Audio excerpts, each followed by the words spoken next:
You're very welcome to the first episode of our Work From Anywhere series in 2022. So 2021 is come and gone, start of a new year. Well into it now at this stage, but what's fascinating to see about 2022 is that we're already seeing travel restrictions start to ease. We're starting to see borders open up, and with it, the opportunity for international remote work. Is it international remote work, international teleworking, work from anywhere, extended business travel, whatever you want to call it? This revolution is about to kick off. Certainly, in my view, we'll hit some bumps along the way. It's not going to be for everyone, but I think for a lot of people who are going to get a taste of work from anywhere, it's going to be very, very exciting. One of the things happened in the last week, which was also very interesting to see, was Salesforce. In their work from anywhere policy, they basically bought a 75-acre ranch I believe it was in Redwood in California, to kind of enable their employees to have a work and wellness center that they can go and take advantage of. Also a place for the remote workers to get an opportunity to connect. So we're going to see lots of innovative ideas and solutions coming out from big companies and large. But of course, where does this all go? Where is the future of this heading? We're going to be talking about that with our wonderful guests today. And I might as well just bring all of them straight on. We're going to have Doug, Dr. Priya, and Andrew. First of all, thank you all very much for being part of today's Work From Anywhere series. We're very excited to talk about the future of Work From Anywhere with you all today. Great group of panelists. And maybe it'd be great just to kick us all off with a little bit of an intro. Doug, would you like to give us a little bit of an intro of yourself? In the meantime, for anyone tuning in, please feel free to let us know in the comments where you're tuning in from. Be happy to. So my name's Doug Anton. I am the founder and author of a weekly newsletter called The Sovereign Individual Weekly. And the premise of the newsletter is I read the book, The Sovereign Individual, a little over a year and a half ago. And it really changed my worldview in terms of what to expect from where society's heading. But the book was written 25 years ago. And when I started to do research on it, I couldn't find any current context from, 25 years ago to now to the future. So I started this newsletter tracking the digital transformation, basically trying to understand current context for how digital technology is changing how we live, work, and interact with one another. That's currently what I do right now. Great. Thank you very much, Doug. The sovereign individual, a concept many people might not be familiar with, but certainly one that causes intrigue. Dr. Priya, tell us more about yourself and your own background. Hello, everyone. Welcome. Thank you for the kind invitation. I'm Priya Abraham. I'm a digital transformation strategist helping organizations build a thriving, inclusive, and of course, remote work culture, company culture, while still looking and encompassing the key principles of digital trust. For that purpose, I have founded Cyber Connecting and Value. I'll say more about that in the conversation, of course.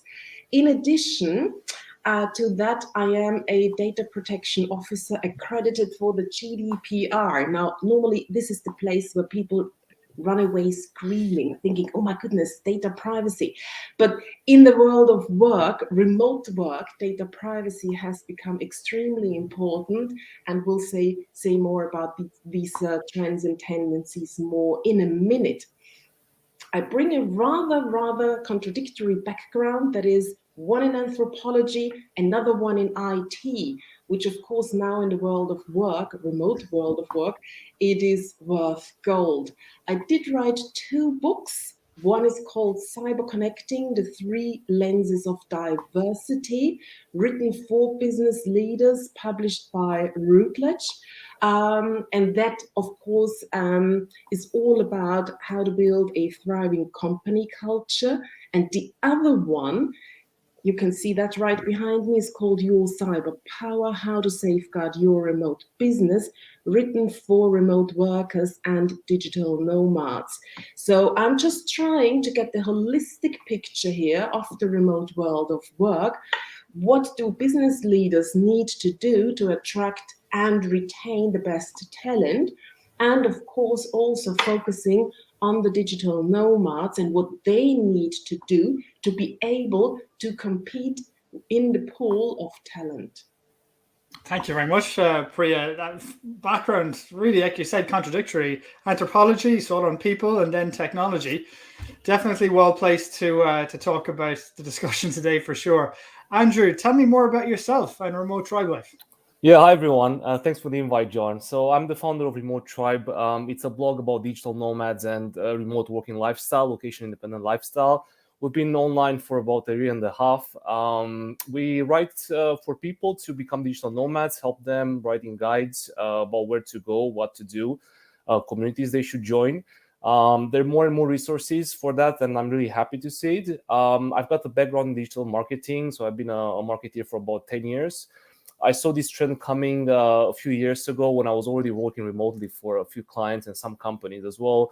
Remote working is nothing new, but it's just been accelerated. So there were companies even a few years ago that were doing that. They were just probably a handful, and now this has gone mainstream. And we're just writing about that, and we also have a job portal on our website where people can find jobs, remote jobs only, obviously, and work from wherever they want to. So really looking forward to see the topics today. There's a great post, wonderful content there on those, I have to say. In fact, my wife at the moment is making use of it. We're moving to Portugal in the next couple of weeks, so she's going to be making use of exactly those sources. So great resource for anyone looking for remote jobs in Europe or around the world. But sticking to that topic, then, Andrew, for a second, can you tell me what your experience? You've been a remote worker. All of you have been remote workers for quite a while. But starting with you, Andrew, can you tell me what your experience as a remote worker and what that tells you about where the future work from anywhere is going to be? Yeah, so I think again, it's nothing new. It's been around for a while, and it all depends on the individual and the communities you join. So it can be really lonely, and I think a lot of people can confirm that, especially if you're traveling a lot. And also if you're working from home. I mean, a lot of people that were really, really lonely during COVID, especially the ones that don't have a family. So I think the experience is as you make it to be. So you can either join a community and be happy, or work from nature, or work from anywhere you want, close to some friends. Well, what communities? I mean, the ones that come to mind for me would be, I think, Madeira. Gonzalo Hall and the team there, Madeira and Gran Canaria. There's some good communities there. Nomad List. I mean, it's digital, but you get to meet real people when you're traveling as well. For example, exactly. Are there other good ones you'd recommend? So because I don't have a family yet, I can't recommend communities for families, but I'm pretty sure there are some communities. I've heard a lot of people are actually moving to Paraguay, quite a lot of families, because of tax reasons, and because it's really low profile. Like it's a country which is pretty safe, and COVID wasn't so rough there, so people just ran away for freedom. And I've heard there's some communities there as well, like Uruguay as well. You just have to look for them. Probably there are a lot of resources online. But for single people, there are quite a few places where you can go. Costa Rica is another cool place. Bali, when it's going to reopen, is full of nomads. Really, really good place. Also Bangkok. It's a big city. It's not ideal, I would say, because it's really crowded. It's a great city, but if you don't like cities, it's not for you. But at least you can just you can go in the islands immediately. You can just take a plane and go to Koh Phangan or other islands where you can find digital nomads there too. So it's a really good starting point in Asia to explore the communities. Okay, good tips there. Doug, what about your experience as a remote worker, and what does that tell you about the future, where this is going to go?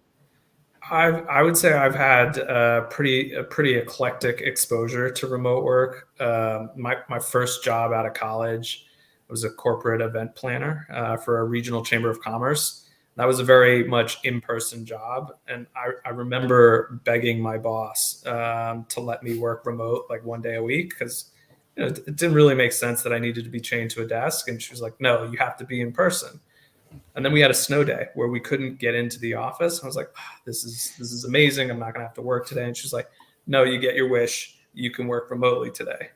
And so that was really my first experience of like, I can do my job remotely in most cases. When there's an event, you got to show up in person, but most of the actual content side of what I did at the time could be done remotely. Then fast forward, I moved on. I was doing operational work for a co-working startup that had raised some venture capital money. And the model was scale as fast as you can. And so when you're at a rapidly scaling startup with co-working spaces, the team is very distributed. So it was more of like a hybrid model where, I might have been on a particular location, but not interacted with any team members in person for an entire week at a time. It was all remote and distributed. Then COVID happened, and like everyone, remote teams. I was working at a hedge fund and managing call center operators that were all over the world. And then most recently working for myself by myself. And so these different experiences were like different flavors of remote work and what it has to offer. And I think what's fascinating about that experience is I truly believe remote work's here to stay in some capacity.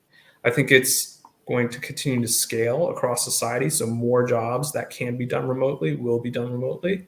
But I also see the value and the importance of in-person work. And I don't believe that will entirely be eliminated. And so it's really important that as you're deciding, hey, I want to do remote work, what that means in terms of the people that you'll have to interact with in person, and how you build that into your logistical processes. I think that's something that we haven't really figured out as a society, how that's going to scale. Okay, yeah, I thought just that question mark about how that scales and where it goes, and I mean it's a pretty safe bet. There will definitely be plenty more remote work jobs in the future. Priya, about how do you see it? I mean, you've got so much experience, like you said, in the anthropology and the technology side. You've written books on this.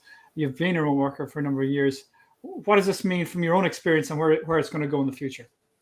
Let me first build on what Doug actually said. I really appreciate your comment on remote work is going to stay. And let me pile on this by actually claiming that only organizations who have fully transformed digitally and have a really thriving remote company culture will actually still trade in 2030 and beyond. The rest will really struggle for many different reasons, and I'm pretty sure we have more time to actually discuss that.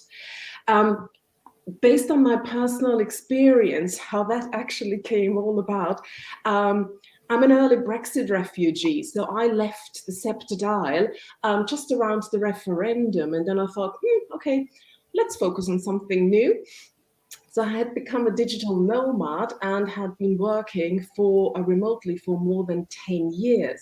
So when the pandemic actually really started, let me call it like that, I was actually quite surprised to observe the resistance to change, because we got aware of what was going to transpire probably late 2019.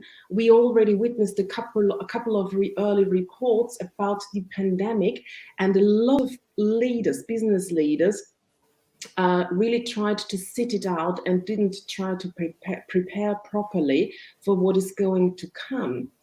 And then what I thought was really interesting was witnessing how poorly many businesses actually handled the transition to remote. Many businesses still replicate what they have done in the office, in the physical space, now in the remote space, forcing people to work online all day rather than promoting asynchronous work, which is a lot more effective, as we all know by now. Having been working remotely for so many years, it was really surprising to see the number of organizations actually struggling with adopting all these new models. And what really, really surprised me was to see that the little diversity that had already been implemented in the organizations literally went out the window.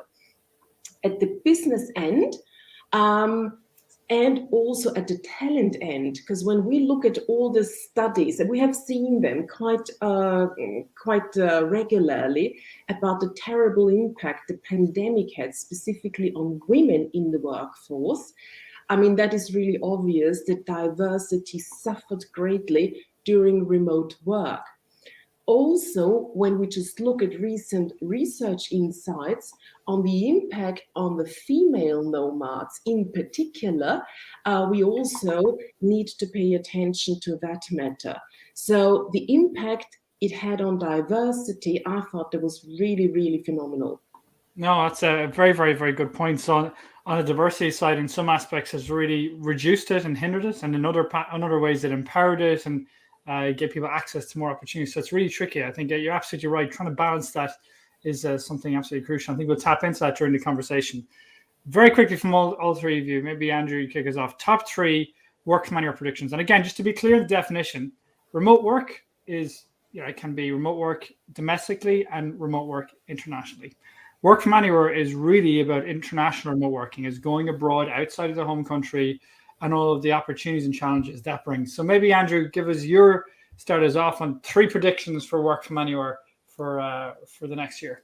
Yeah, I think for this year, right? For 2020, I don't know about 2023. I can only tell you about 2022. Sorry, that's for this coming year. Yes. Yeah. So I think the first one would be more and more companies will go hybrid. Even the ones who are not right now hybrid, they will go hybrid. I don't think companies will jump straight into fully distributed, because I think, one, they're not ready, and two, they don't want to yet, because they still have choices. Probably it will happen later.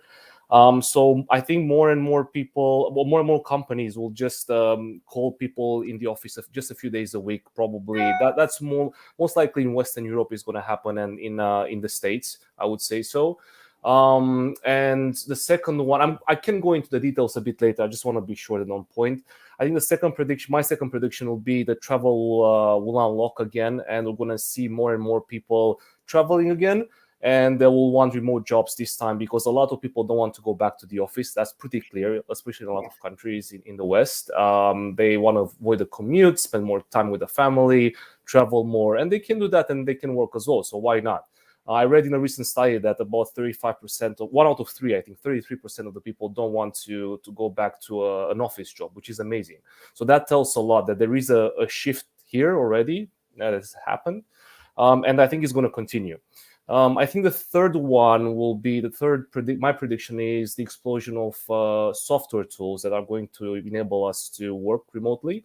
There are quite a few good ones, I would say, at the moment, but I think we're just starting, because there is a need of asynchronous working. There is a need of more collaboration online and tools that can allow you to work across the globe, literally.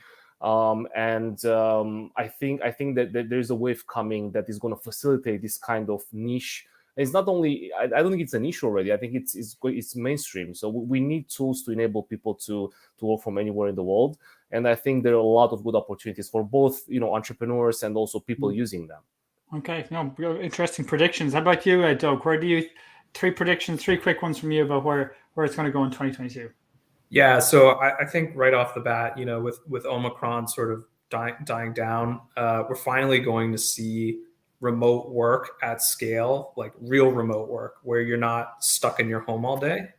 And so as a consequence of that, I mean, I don't know if you saw Airbnb's most recent earnings the other day, but like extended travel is way up for them.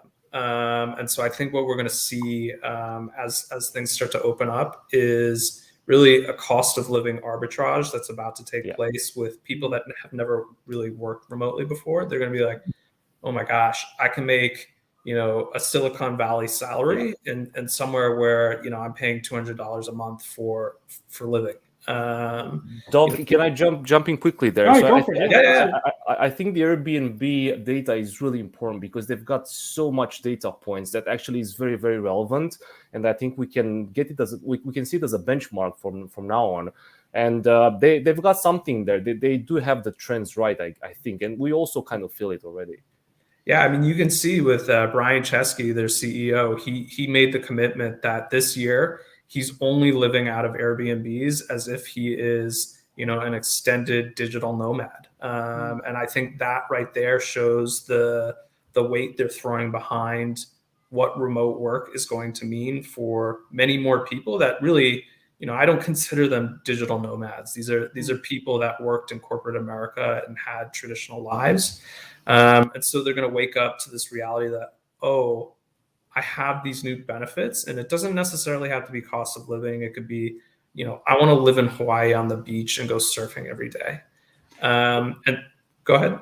Yeah, I think just to jump in on that, I think Skift is a great kind of travel industry magazine. It gives a lot of good insights on that as well, where it's going. And I think if you look at it, take a step back, there's two different aspects here. There's the people looking to go and move permanently for a couple of years, like an expat, move abroad to take advantage of that geo arbitrage perspective. That'll certainly increase, but it's not going to be billions of people. That movement won't be possible.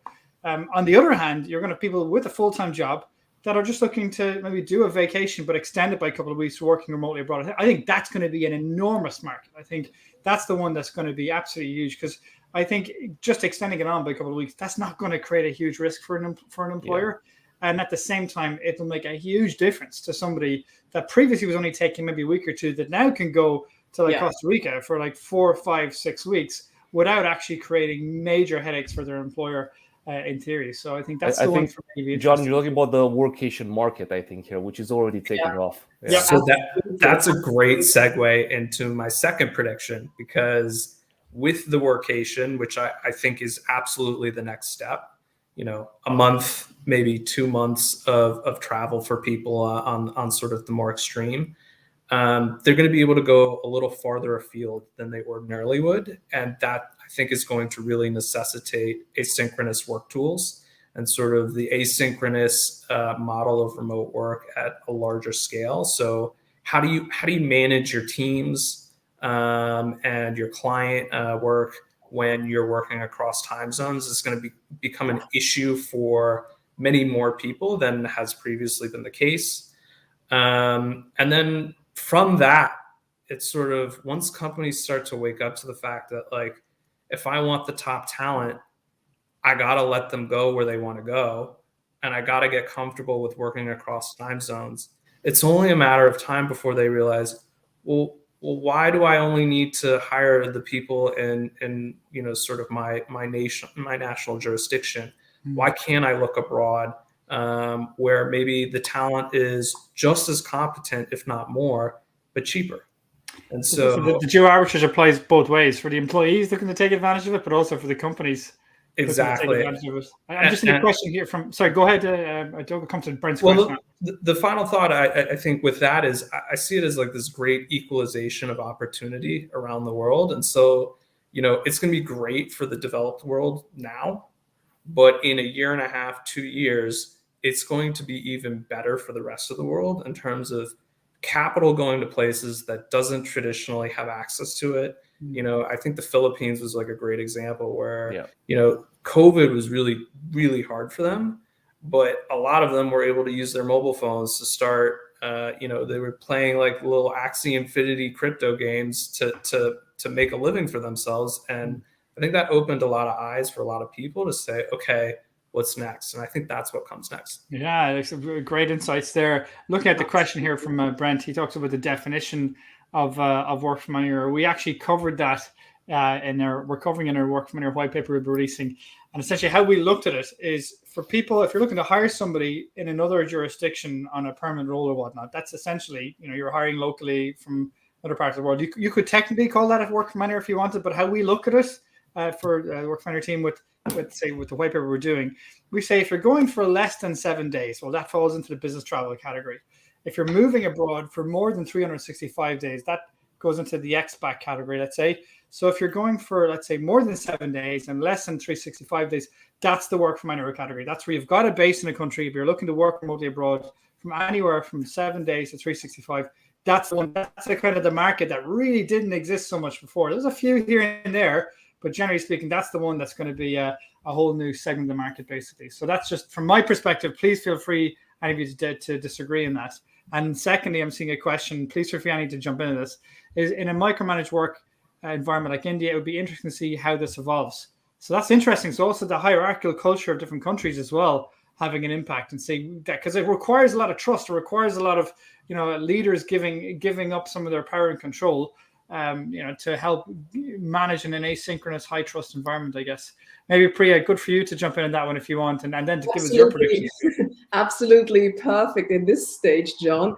I found it really interesting what Doug said last.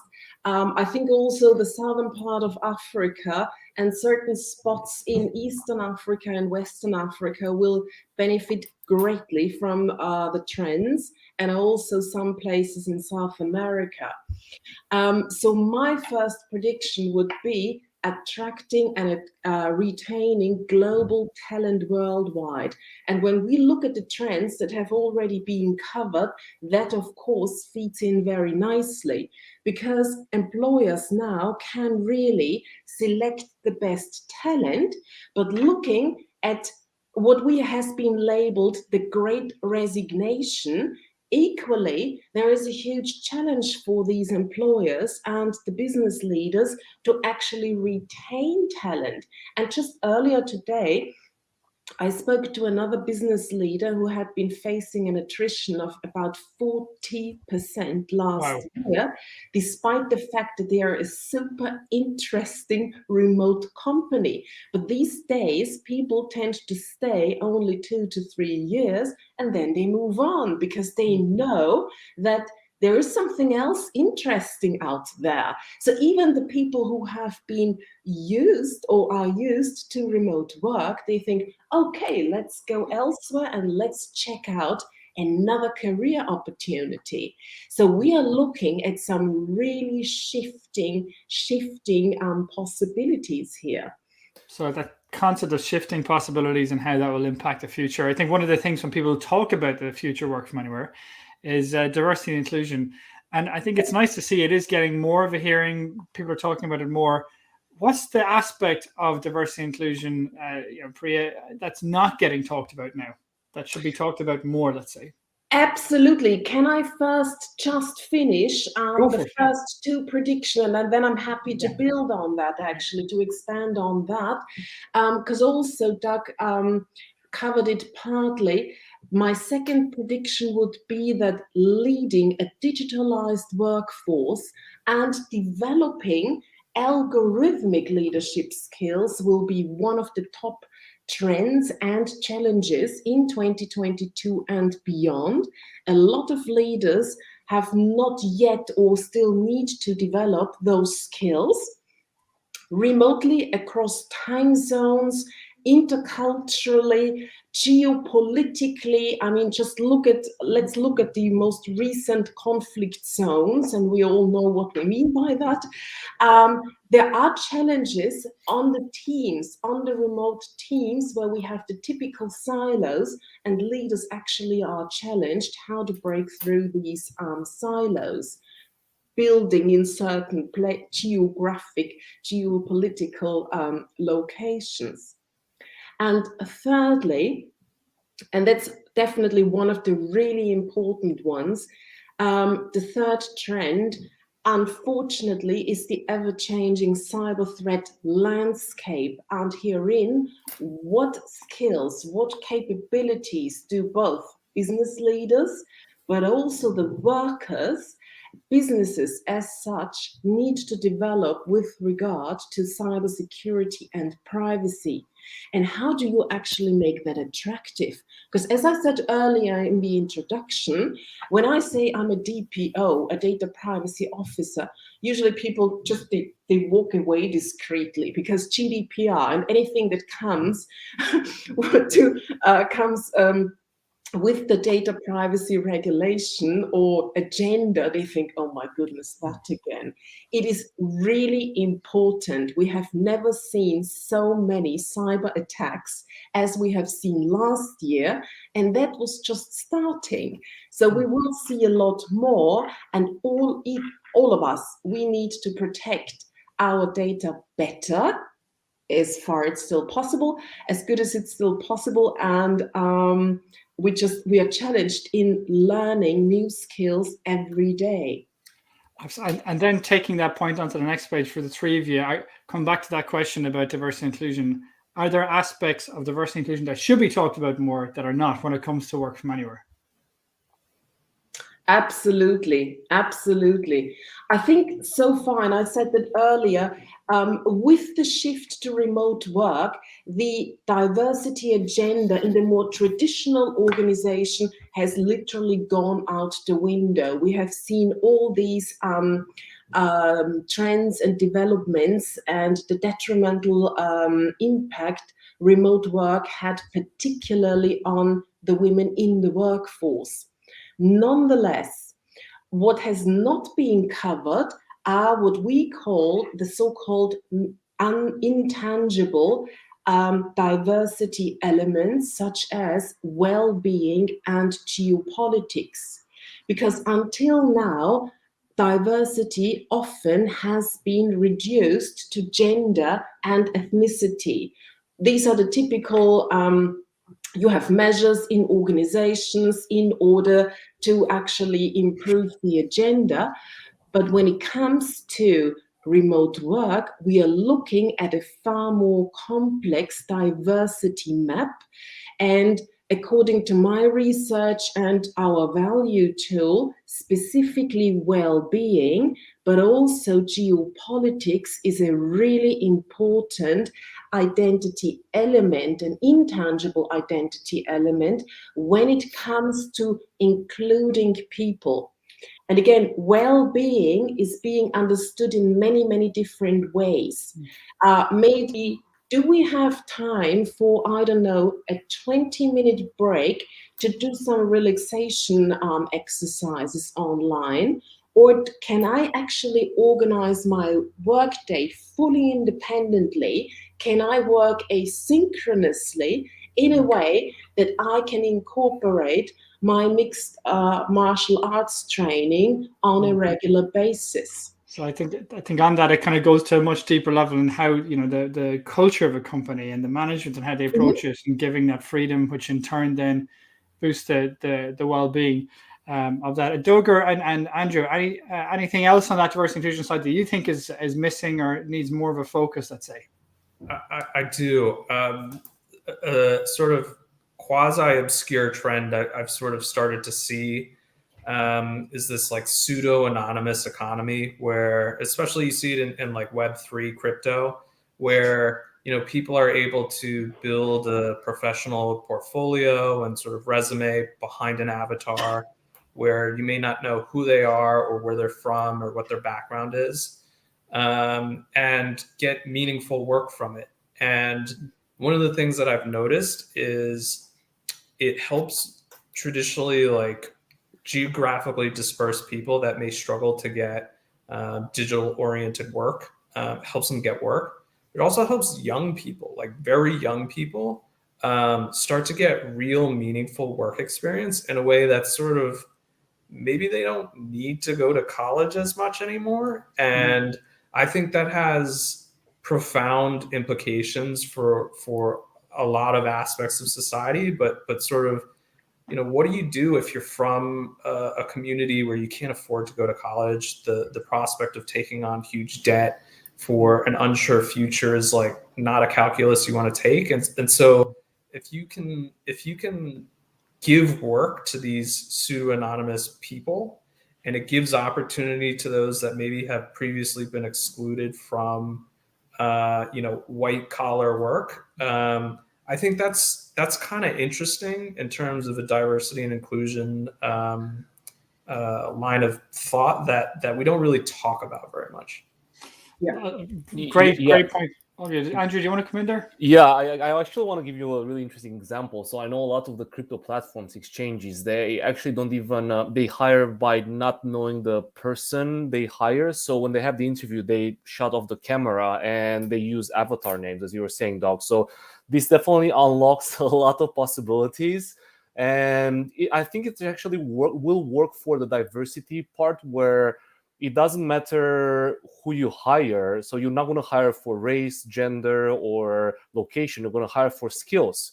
So I think COVID and remote working actually accelerates that, because accessing the global pool of talent, makes you do that. You have to do that. Otherwise, you're not going to access that pool of talent. You don't want to get left behind. So you don't care who you're going to hire. You care the skills, probably, obviously, a bit of the personality.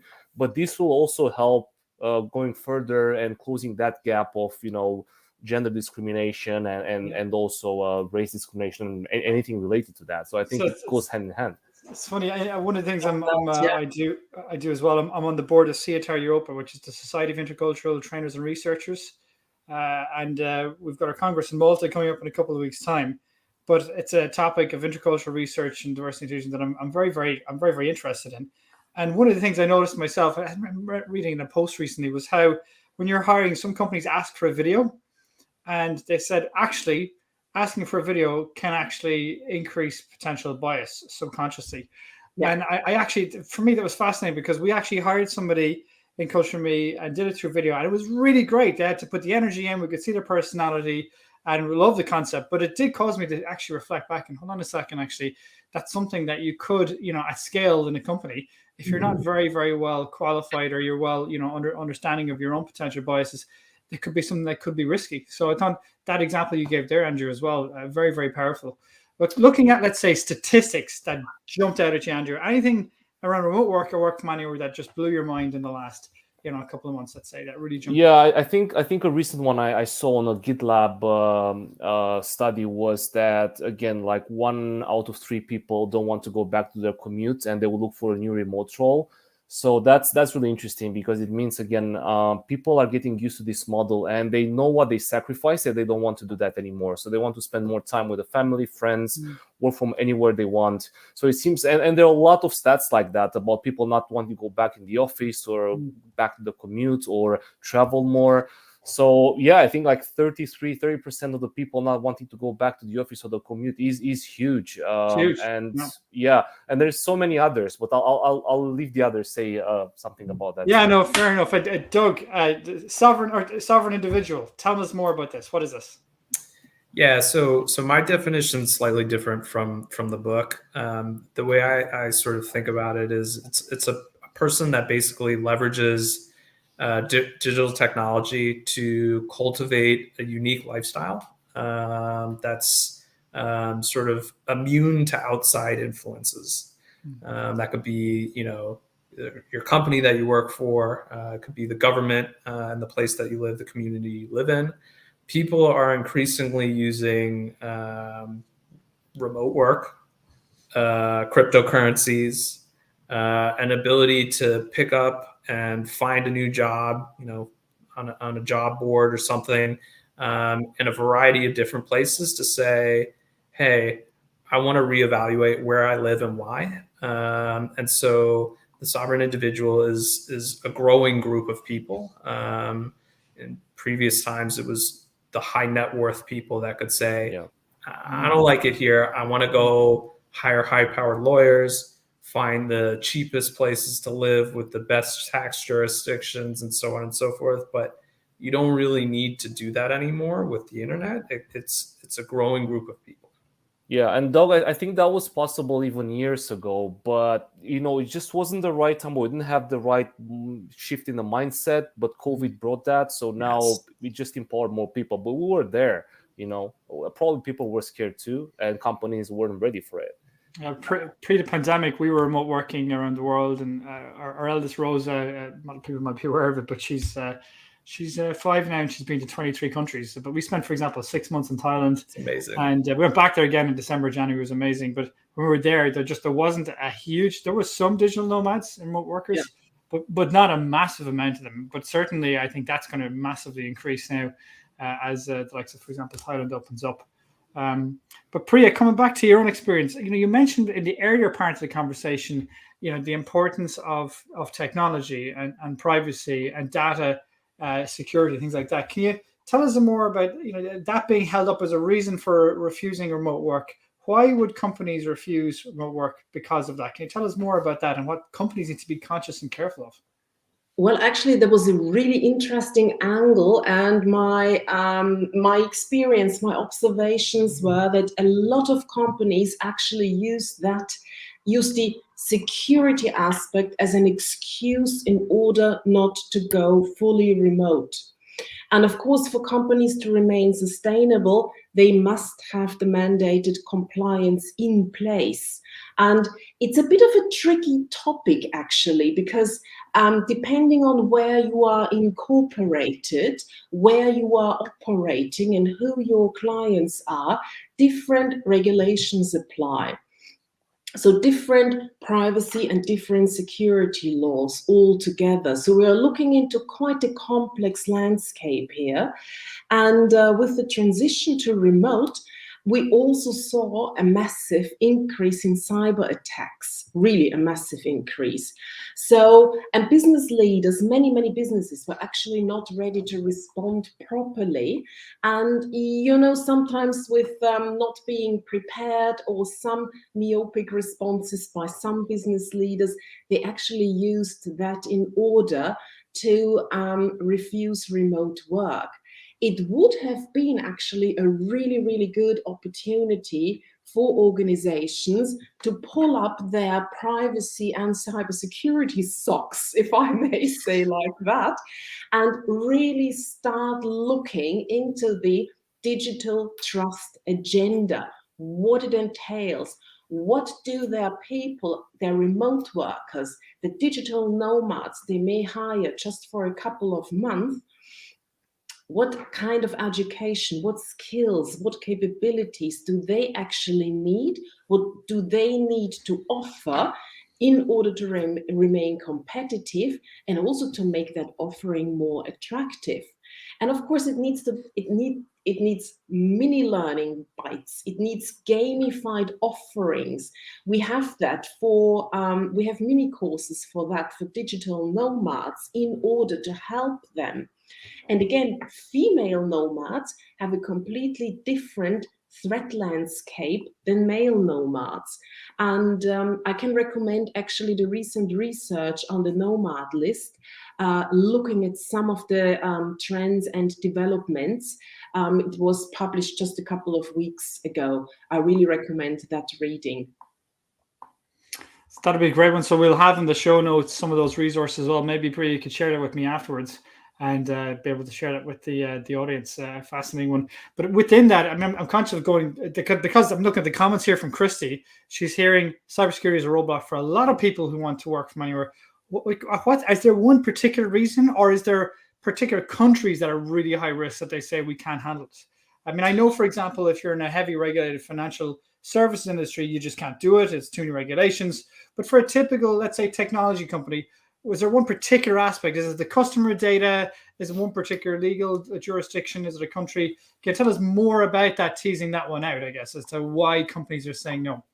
Yes and no, and sorry for not having a very clear answer on that, because the landscape is so fragmentized, and again, depending on where the company is incorporated and actually operates, you always need to look into the compliance landscape. Most of the, let's say, less like banks, less regulated organizations, it can be done, provided they really have the necessary privacy and cybersecurity measures in place. That includes, and that is only one example, that they really verify the identity of the remote workers and also have the necessary compliance for them in place. And when looking at some of these recruiting, hiring, onboarding processes, it makes my hair stand on end, honestly. It's like, think, really, you're sharing all these client data with people somewhere and you haven't even verified their identity. I mean, honestly, unheard of. So you do have to have the necessary processes in place. And of course, then it would be possible to do that. Of course, you also need to update yourself regularly. Which countries do not permit the use of a VPN? Which countries do not have access to certain platforms? And again, we're looking at a great diverse mosaic of nations, places, national countries, where certain things are not accessible, where VPNs are not permitted to use. So there should be one person in the organization, or if it's a solopreneur business, to actually get the information somewhere. What can I do? What must I do not actually process? Are there good resources you can recommend for that? Because I mean, again, because it comes back as a big roadblock. I mean, I know you've got in the US, the National Cybercrime or Cybersecurity Index, where they've got a list of every country in the world and the threat level from a cybersecurity perspective. I mean, that would be one resource. Are there other ones you'd recommend?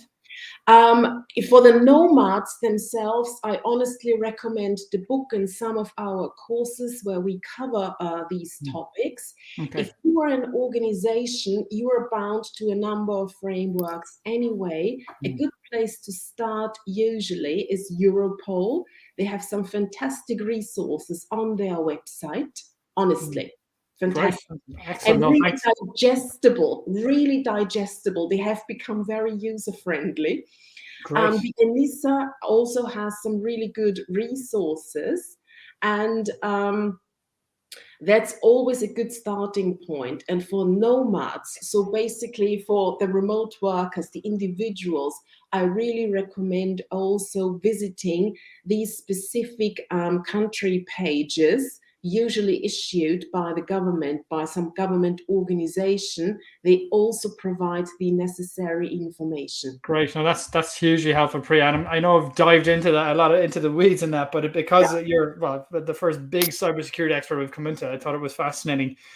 Coming back and shifting gears a little bit in towards the tax side of it, then, Doug, is it possible to be a resident of nowhere? The amount of times we get this question, is it possible? Tell us, yes or no.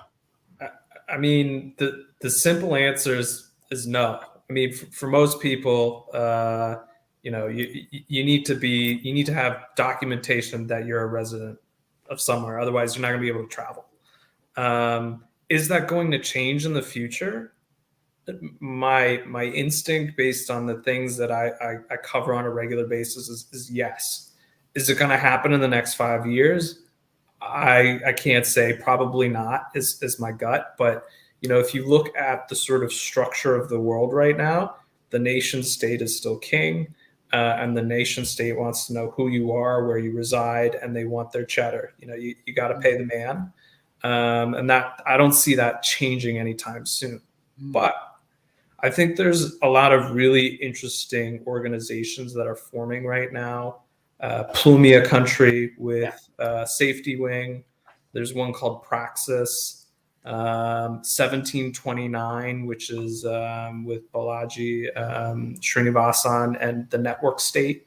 So there's these organizations that are trying to basically reimagine what being a citizen of the internet really means, and what are the implications of having someone that can really travel the world on a consistent basis, and how do you handle that from a tax perspective, from a healthcare perspective, and all these things. But at the moment, I think the best strategy for someone that's trying to minimize tax, diversify sort of the risk of geopolitical events happening. So like Ukraine is a great example. Canada is a great example with the emergency initiative that they just implemented.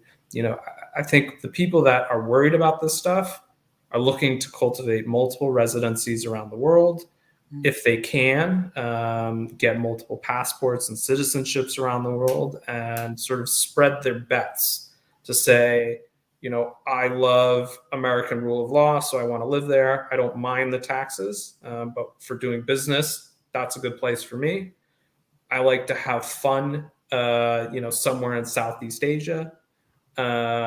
For privacy, maybe I want to look in one of the Scandinavian countries that has very strong democratic policies and views towards personal privacy. But in general, less about trade-offs, and every country is going to have different rules and processes. And what's interesting is we're now in a time where you can look at all of these places to live. You can assess what you want out of life, and you can really go and get what you want for the most part. But there are still rules, and you do still need to be a citizen. Yeah, of course. Yeah, no, thanks for that, Doug. Andrew, I've got two questions for you. The first one is, you're seeing a lot of innovative solutions and startups, solving some of the challenges around work from anywhere. What are the ones catching your eye? And the second one is just the size of the market. So lots of people have different questions around how big is the market for work from anywhere. What's your sense of that? So maybe Andrew, you could give us some insights into those two. Yeah, so I think I've seen a few companies that actually address the problem of residency and as well of paying your taxes. So there's a company called Remote. I think you guys might have heard about it, where I think they've set up different legal entities across the world, and you don't actually care as a company or as an employee where you work.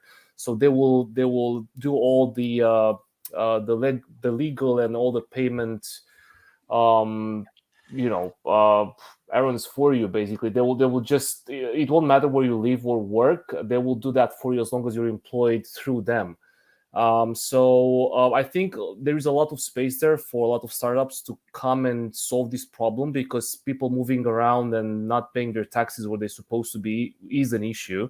So again, I don't think we're there yet where you don't need the residence. You actually still need the residence, even though it's easier now to get it in different countries, as Doug was saying. So I think that's one industry that's gonna boom, in my opinion. And it's not only about the software itself, but it's also about the consultancy side of it. So more and more, maybe accountants and lawyers advising nomads about that. So how to pay their taxes and where to live. So I think that industry is also growing. Other tools, probably it's all about collaboration online. I think metaverse will play a big role, especially for work. I'm not sure if it's going to catch up on the consumer side, but definitely on the business side, I see people going in meetings in VR and AR maybe. So that's pretty good, I think. And I'm not sure if metaverse is the winning horse. We might have other companies that bring. You're wondering about that, yes, indeed, because even in the relatively early days, they've had quite a few diversity issues already. So I'll be really interested to see where that is going. Yeah, I think metaverse is a good start, but I'm not sure if it's going to be the winning horse again. Yeah. So let's see. But anyway, I think I see more applications on the remote working side than on the consumer side, which is really good news for people working remotely, because you can just join meetings with your avatar wherever you are in the world. That's amazing. And what was your second question, John? Sorry. The second was on the size of the market and how big is the market for work from anywhere. So you have a market for expats, you have a market for business travelers. Those markets are very well defined. But this market for work from anywhere, obviously, it's a market that isn't defined. But we don't know how big it is because it's still emerging. Travel restrictions are only beginning to release. But how big do you think it's going to be? Yeah, it's very hard to say, because it depends how you bucket people in this industry. But I've seen studies around tens of billions towards $100 billion per year. So I think that includes. I don't know what that includes, actually. They haven't said that in the study, but probably it's also business travelers, and I'm not sure, but it's definitely growing. It's a growing market, because I've seen a study. I think about 30% of Americans will be remote workers by 2025. Maybe Priya, you can confirm that. Or like 40%. Roughly. That's exactly it. So working back to the numbers, the Gartner study basically said exactly that of the 1 billion knowledge workers, 51% would be remote globally by 2020 or 2019, I think. And that number is only going to increase. So then of the 500 million, how many of them are going to want to work remotely abroad for a period of time? That's the question of how big that's going to be. Because obviously the numbers of knowledge workers is going to increase. The numbers of those who want to remote work is going to increase. So that 500 million is going to increase for sure. But then what percentage of that are going to be people who want to spend a few weeks or months working remotely abroad is the question. So I don't know. The numbers we have is somewhere from a minimum of 20, 30 million people. It could be anywhere up to 100, 150 million or more, depending. But the problem is of the 500 million people, not everyone is going to be able to afford to be able to work, remotely abroad for a couple of months or weeks a year. But there will be a fair share of them. Yeah. John, one last thing I want to add to that is that Generation Z is coming really strong now. So I think they're going to grow up in this culture. So I think they're going to push the movement even further. So we had the boomers, which, now they're retiring.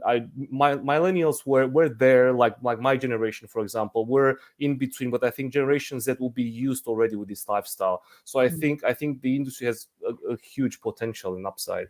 Indeed. And I think in addition, it depends on how quickly or how digitally mature are the governments actually, because the differences are absolutely amazing. When you look at Estonia in comparison to other European countries, let me not list them here, then I would say that there are definitely a couple of countries that are really digitally mature and have managed the agenda extremely well in comparison to others. No, completely agree. I'm conscious of the time. It's been such a fantastic discussion. I've really enjoyed it. I'd like to ask you all, maybe Priya, you can kick us off. You can work from anywhere in the world. Where is it going to be and why? Who's the first one to answer? Is it me? Yeah, Priya, do you want to take us down? Too many interesting places still to discover, and I have been on the road for so many years. So I'll go by, let me explore further rather than pinning it down to just one. Yeah, fair enough. Fair enough. Diplomatic answer. I like all my kids equally, as a parent will often say. How about you, Doug? So the way I think about the digital transformation is it's sort of creating these digital fault lines between the society that was and the society that is sort of developing, the digital age. And there's like a couple of like conflict points that I'm really interested in, and one of those is digital education, bringing the people that are traditionally like around the world, not accessing the internet, not taking advantage of these things and opportunities. And so I see tremendous opportunity for someone that's interested in these areas in Southeast Asia, which is a place that I'm currently looking at making the jump to. I realize that's a huge landmass, many different cultures to sort of navigate, and that's where I'm at right now in terms of exploring that. Well, I'm only just back from Southeast Asia, 2 months there, and 5 weeks there. A recharge of the mind, body, heart, and soul. So I completely get it. What about you, Andrew? You can work from anywhere in the world. Where is it going to be and why? That's the toughest question I get all the time. It's really tough. As Priya was saying, it's so much to explore, and every place has upsides and downsides, so it's really hard. But if I would have to pinpoint a place, probably it would be Europe, south of Europe, probably I would say Greece or Spain or south of Italy, because I mean life is really good there. You can actually feel it. Food, sun, friendly people. It's very safe still. So. But I would also agree with Doug that Southeast Asia is a huge opportunity, and I think that's the future. If you ask me, from places like Vietnam to Thailand, those industries those economies are going wild. They're growing like crazy, and they will get their standard of living up very soon. I mean, they're already there. I think a lot of countries like Thailand are already at the pro level with Europe. It's just that they have to work on a few different things, like, from the political standpoint. Course, Other than that, Southeast Asia is also on my list. Yeah. Great. No, completely agree. Listen, thank you all to our amazing speakers. You've been fantastic today. Just always blown away by the quality of the speakers that keep coming on, getting involved, and you've been no exception to that. Thanks a million for all of your contribution, and thanks to our audience for all the questions as well. And keep in touch. You've been wondering why we're lying a bit low. We're busy working on this Work from Anywhere white paper. It's a massive, massive job. We've had over 110 companies employing over 3 million people around the world contribute towards that. So we'll be very excited to release that in the next couple of weeks. Thanks, everyone. Thanks to speakers, and keep in touch. See ya. Thank you. Bye. Bye, everyone.